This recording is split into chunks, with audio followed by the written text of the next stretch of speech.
Salut, salut, salut!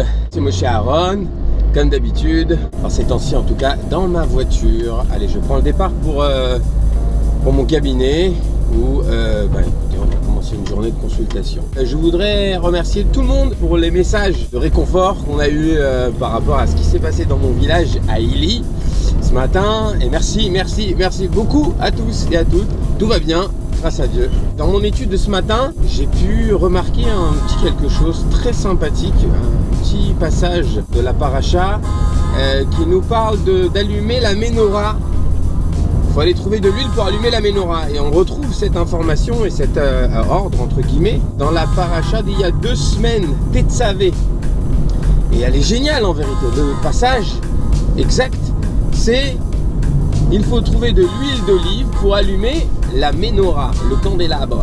De l'huile d'olive pour allumer le candélabre. Alors première chose, le candélabre s'appelle menorah, mais il y a aussi la chanoukia. Une différence entre la menorah et la chanoukia. C'est quoi la différence? Eh bien la menorah elle est à l'intérieur du sanctuaire et la chanoukia est à l'extérieur du sanctuaire. Et je trouve ça génial qu'il faut de l'huile d'olive pour allumer cette menorah, ce candélabre. De l'huile d'olive. Vous savez comment on fait de l'huile d'olive? On presse l'olive pour en tirer de l'huile. Et cette huile, on allume la menorah. Et moi, c'est que moi, ça n'engage que moi, bien sûr. Pourquoi j'ai trouvé ça génial? Eh bien, tout simplement parce qu'on nous demande d'allumer la lumière de la menorah, du candélabre qui est à l'intérieur. Pour allumer la lumière qu'il y a à l'intérieur de nous. Il n'y a que quand il y a des moments où on est oppressé, des moments où on est, vous vous rappelez le fameux signe de victoire, les 2 sommets, et pour arriver au 2e sommet, il faut passer par le creux. D'ailleurs, vous avez remarqué, dans la vie en général, il n'y a que quand on est sous pression qu'on donne le meilleur de soi. J'ai trouvé génial ce petit passage qui nous informe d'allumer notre lumière intérieure, notre menorah, notre candélabre intérieur, avec de l'huile d'olive. Alors, je vous propose d'allumer votre lumière intérieure. Je lis un livre ces temps-ci qui n'a rien à voir avec la paracha. Là, par contre, dans mes recherches, dans mes livres, j'aime bien m'informer. Florence Servan-Cherbier. Les 3 kiffs. 3 kiffs par jour. C'est génial. Génial. Extrêmement génial. Et dans ce livre, je vous donne juste une information justement pour allumer la lumière. On ne sait jamais, peut-être aujourd'hui, ce soir, ça peut vous aider. Un petit truc que je veux partager avec vous. Une de mes spécialités, c'est aider les gens à maigrir et arrêter la cigarette.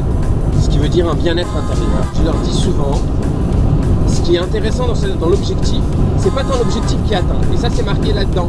Je vous dirai la page quand je pourrais m'arrêter. C'est pas tant l'objectif en soi qui est intéressant. C'est bien de se mettre un objectif. Mais c'est le cheminement de l'objectif. Vous savez, quand on veut une voiture, on veut la voiture, on veut la voiture, on l'a eu, plus rien. Mais tout le moment qu'on a travaillé pour l'avoir, ça c'était excitant. Et ça nous motive. Et là on trouve des forces. Et là on allume notre lumière intérieure. J'ai trouvé ça génial aussi, l'histoire de James Bond. Alors tout le monde connaît James Bond dans les films, mais James Bond il a vraiment existé. James Bond c'était l'amiral James Bond. En 1965, elle le cite dans son livre, c'est le plus haut gradé qui a été enlevé par les Vietnamiens. Pendant 7 ans, il a été enfermé, attaché à un toilette. Je vous passe l'histoire, mais à la fin des 7 ans, quand il est sorti, on lui a posé la question comment vous avez tenu, et d'autres n'ont pas tenu. Il leur a dit les autres avaient la pensée positive.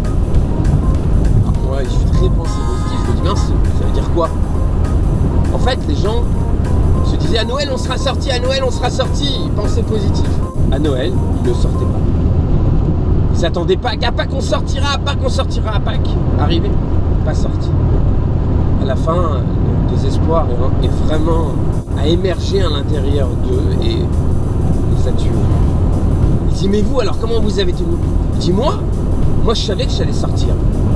Je ne savais pas quand. Et ça s'appelle un positif réaliste. J'ai adoré. Un positif réaliste. Alors allumez votre lumière intérieure et soyez positif réaliste. Allez, je vous dis bonne journée et